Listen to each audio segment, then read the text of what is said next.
Hello दोस्तों, तो again आप लोगों का यूनिक इसी सेंटर में स्वागत है। तो जैसा कि आप लोगों को मैंने ऑलरेडी बता दिया था कि जो हमारे 11th क्लास की जो माइक्रो इकोनॉमिक्स थी हमने उसको स्टार्ट कर दी थी और उसके हमने लगभग जो 4 चैप्टर थे वो कंप्लीट कर लिए थे और हमारा जो 5th चैप्टर कंटिन्यू चल रहा था तो उसके 2 पार्ट ऑलरेडी आ चुके हैं और आज हमारे क्या है पार्ट नंबर 3 है। तो अगर आप लोगों ने हमारे आप में से अगर ऐसा कोई स्टूडेंट है जो फर्स्ट टाइम हमारे चैनल पर विजिट कर रहा है तो सबसे पहले क्या करिए, आप वीडियो को चैनल को सब्सक्राइब कर दीजिए, वीडियो को लाइक कर दीजिए। क्यों? क्योंकि वीडियो बहुत सारी चीज़ में आपको आगे मिलने वाली है। तो लास्ट की मैंने वीडियो बता दूं कि आपको लास्ट में मैंने पढ़ाया क्या था। तो लास्ट में हमने देखा था जो 2 सबसे इंपॉर्टेंट जो टॉपिक थे 4 नंबर के जो क्वेश्चन थे वो क्या था, प्रतिस्थापन वस्तु और पूरक वस्तु क्या होती है। दूसरा हमने देखा था कि सामान्य वस्तु और घटिया वस्तु क्या होती है। तो वो हमने 4 नंबर के जो टॉपिक्स थे वहां पर कवर किए थे। तो आज की जो वीडियो में हम बात करने ये एक और जबरदस्त वीडियो होगी। क्यों होगी? क्योंकि अब इस वीडियो में हम क्या करेंगे, 6 नंबर के जो क्वेश्चंस है उसको कवर करेंगे जो पेपर में 100% है, वो पेपर में हमेशा आता है। तो यहाँ पर हमें सबसे पहले समझना है क्या कि पार्ट नंबर हमारा 3 है, मांग को प्रभावित करने वाले कारक। मतलब समझना ध्यान से, हमने देखा था कि मांग क्या होती है फिर और उसके आसपास के जितनी भी हमारी डिटेल्स थी वो सारी के सारे टॉपिक्स को हमने अच्छे से देख लिया था। तो अब हमें समझना है कि मांग को प्रभावित करने वाले मतलब कि जो हम डिमांड करते हैं ना वो डिमांड हमारी इफेक्टेड कैसे होती है। इफेक्टेड मतलब कि डिमांड हमारी कब बढ़ सकती है और कब घट सकती है। तो ऐसे कौन कौन से फैक्टर है जो हमारी मांग को प्रभावित करते हैं। तो चलिए हम आगे देखते हैं कि इसमें हम क्या क्या टॉपिक्स है। तो पहला हमारा कह रहा है कि वस्तु की अपनी कीमत। क्या कह रहा है? वस्तु की अपनी कीमत। कोई भी वस्तु हो, सिंपल बात है, जितने भी आपको आसपास दिखे जैसे कि मार्कर हो गया, ठीक है, कैमरा हो गया, ठीक है, मोबाइल बोर्ड हो गया, तो जितनी भी आपका कॉपी किताब पेन मार्कर जो भी आप देखो कि कोई भी वस्तु है उसकी क्या होती है, कोई ना कोई प्राइस होती है, कोई ना कोई क्या होती है, प्राइस होती है। तो कह रहा है कि वस्तु की अपनी कीमत। अब आप लॉजिक लगाइए थोड़ा कि मार्कर मैं खरीदता हूँ, ठीक, आपको पढ़ाने के लिए मार्कर की जरूरत होती है।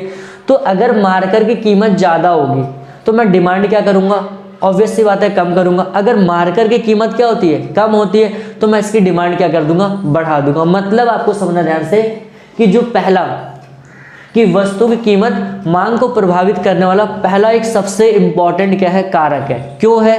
क्योंकि सिंपल बात आप कह सकते हो कि जब वस्तु की कीमत में वृद्धि होती है तो वस्तु की मांग क्या हो जाएगी, कम हो जाएगी, और जब वस्तु की कीमत में क्या होगी, कमी होगी, तो मांग क्या हो जाएगी, वृद्धि होगी। अब जैसे कि जस्ट अगर मैं एक एग्जांपल आपको एग्जांपल लेके समझा दूं कि मान लेते हैं कि आप लोग मार्केट में जाते थे कभी सामान लेने, तो आप हमेशा क्या होते थे कि वहां पर अपनी जो फेवरेट आइसक्रीम होती थी आप हमेशा वो खा के आते थे। तो उसकी जो प्राइस होती है 40 से 50 रुपए। तो वहां पर क्या होता था कि आप एक आइसक्रीम खा के आते थे सिर्फ अपना, ठीक है। लेकिन जैसे क्या हुआ कि आप कुछ दिन बाद गए तो अचानक आपको पता चला कि जो आपकी फेवरेट आइसक्रीम थी वो क्या थे कि उसकी 50 रुपए कीमत से घटकर उसको 20 रुपए कीमत आ गई। अब वहां पर आपका रिएक्शन क्या होगा? तो वहां पर क्या कर दिया, अब आप वहां पर एक की जगह आप 2 खा के आ रहे हो, लेकिन वहां पर क्या हो रहा है कि आप अपने छोटे भाई, अपने छोटे बहन, अपने मम्मी पापा के लिए भी आप आइसक्रीम लेके आ रहे हो। और इससे पहले क्या होता है कि आप लोग वहां पर उसके बारे में जब 50 रुपए कीमत थी तब आप ऐसा नहीं सोच रहे थे। मतलब क्या है कि जैसी कीमत घटी और उसकी मांग क्या हो गई, ऑटोमेटिक बढ़ गई, और जैसी कीमत बढ़ी मांग क्या हो जाएगी, घट जाएगी। तो यहाँ पर हमें कि वस्तु की जो कीमत होती है वो क्या मांग को प्रभावित करती है, और इनके बीच में रिलेशन क्या होता है, नेगेटिव। अगर कीमत बढ़ेगी तो मांग क्या होगी, कम होगी, और कीमत घटेगी तो मांग क्या होगी, बढ़ेगी। तो पहला कारक ये था और इसका जस्ट मैंने डायग्राम ड्रॉ किया। तो यहाँ पर आपको देखना है जैसे कि कीमत यहाँ थी, जब कीमत यहाँ थी तो हमारी क्वांटिटी हम इतनी डिमांड करते थे।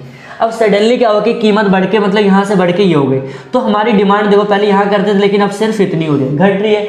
तो ये क्या है, कीमत बढ़ने से मांग क्या हो गई, हमारी कम हो गई। और जस्ट सडनली कि कीमत यहाँ से फिर यहाँ पर आ गई, तो जैसे कीमत यहाँ से गिर के यहाँ पर आई तो हमारी जो डिमांड इस पॉइंट पे होती थी वो डिमांड क्या होगी, मतलब OQ2 हो गई, मतलब OQ1 से बढ़कर क्या होगी, OQ2।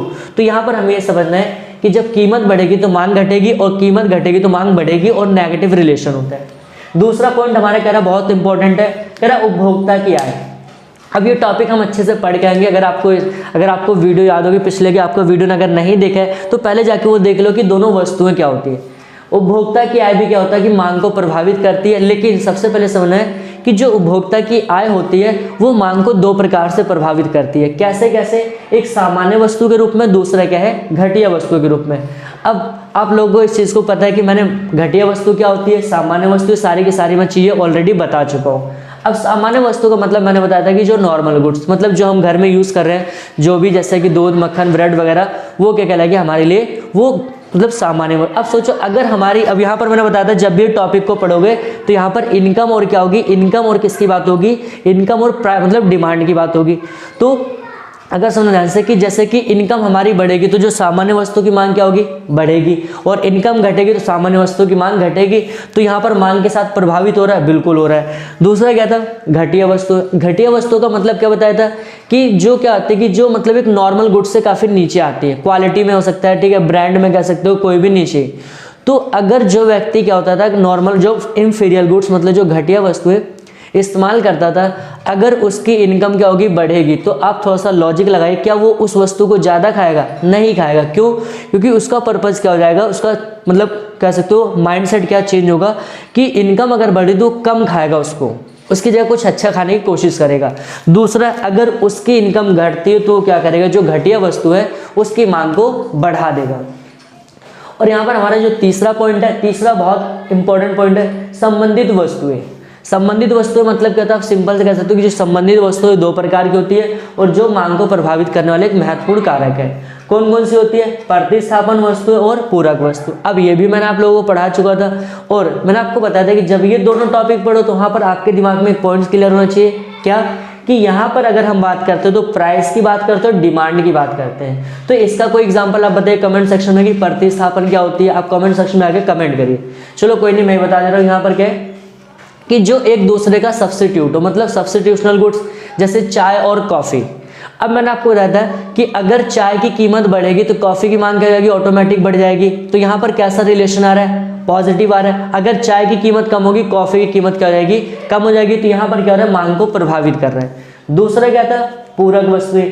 पूरक वस्तुएं का मतलब क्या होता है, देखो पूरक वस्तुएं का मतलब क्या होता है कि जो कॉम्प्लीमेंट्री, जो दोनों का कंबाइन होना जरूरी है। जैसे कि एग्जांपल मैंने लिया था आपका, अगर रूम को लॉक करना तो ताला और चाबी होना चाहिए। सेम एग्जांपल लेता अगर आपको मैं पढ़ा रहा हूँ तो मार्कर और बोर्ड मेरे को कंपलसरी है, ठीक है। दूसरा क्या है कि मैंने आपको पेट्रोल और कार, अब आप लॉजिक लगाए, अगर पेट्रोल की कीमत बढ़ेगी तो कार की मांग क्या होती है, कम हो जाएगी। मतलब जो बंदा कार से चलता था वो क्या हो जाएगा, साइकिल पे आ जाएगा, ठीक है। ऐसा नहीं है, ठीक। वो और दूसरा मतलब पब्लिक वाहन का इस्तेमाल कर सकते हैं, ऐसी कोई बात नहीं है, ठीक। तो अब दूसरा क्या है कि अगर पेट्रोल की कीमत कम होती है तो यहाँ पर बात है कि जो बंदा साइकिल से था वो कहाँ पर आ जाएगा, कार पर आ जाएगा। तो मतलब ये क्या है, इनके बीच में कौन सा रिलेशन होता है, नेगेटिव, ठीक है, ऋणात्मक संबंध। और हमारा सेकंड लास्ट पॉइंट कह रहे हैं बाजार में उपभोक्ताओं की संख्या। क्या कह रहे हैं, बाजार में उपभोक्ताओं की संख्या। आपको समझना ध्यान से कि मान लेते क्या है कि एक मार्केट है, क्या एक मार्केट है, मानते मार्केट है। अब यहाँ पर क्या होता है कि मान लेते कि जैसे कि कुछ गिने चुने, मान लेते यहाँ पर 4-5 लोग हैं, ठीक है।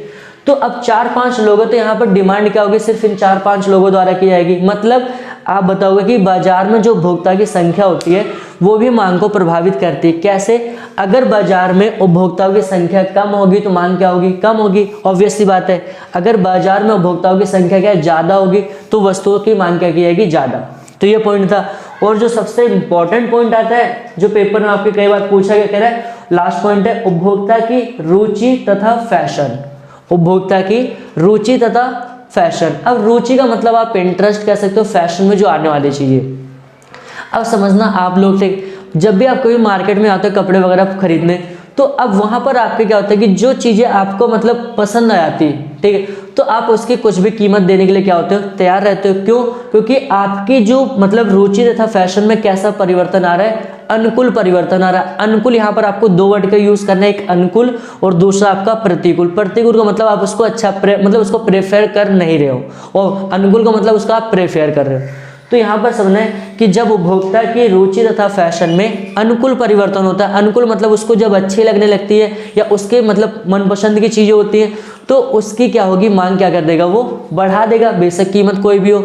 और जब उपभोक्ता की रुचि तथा फैशन में कमी होती है, मतलब प्रतिकूल परिवर्तन होता है, तो उपभोक्ता द्वारा उस वस्तु या फिर कोई भी चीज हो उसकी मांग क्या की जाती है, कम की जाती है। ये भी क्या है, मांग को प्रभावित करने वाला कारक। तो आई होप कि आपको वीडियो अच्छी लगी होगी। आपको सारे के सारे टॉपिक्स अगर आपको नहीं समझ, आप दोबारा वीडियो को पॉज करके देखिए, क्योंकि ये क्वेश्चन आपका यहाँ से 6 नंबर का आएगा। तो तो चलते को लास्ट टॉपिक पे हमें बात करना क्या है, वो मांग फलन, मतलब डिमांड फंक्शन क्या होता है। अभी डिमांड फंक्शन का मतलब समझना ध्यान से, आपने फलन वर्ड देखा होगा। तो कह रहा है कि वस्तु की मांग, क्या कह रहे हैं, वस्तु की मांग तथा मांग को प्रभावित करने वाले कारकों के बीच पाए जाने वाले फलनात्मक संबंध को मांग फलन कहते हैं। अच्छा आप ही बताइए कि अभी मैंने आपको ये 5 पॉइंट पढ़ाए, क्या इनसे हमारी मांग प्रभावित हो रही है? ऑब्वियस सी बात है, हो रही है। तो आपको बस यही समझना है कि जो वस्तु की मांग होती है, डिमांड होती है, तथा मांग को प्रभावित करने वाले मतलब ये कारक है, इनके बीच में जो रिलेशन होता है ना, उस रिलेशन को ही हम क्या कहते हैं, मांग फलन। क्लियर हो रहा होगा? तो आई होप कि आपको वीडियो अच्छी लग रही होगी। वीडियो को लाइक करिए, वीडियो को ज़्यादा से ज़्यादा आप शेयर करिए और चैनल को सब्सक्राइब करना ना भूलें। Thanks for watching this video.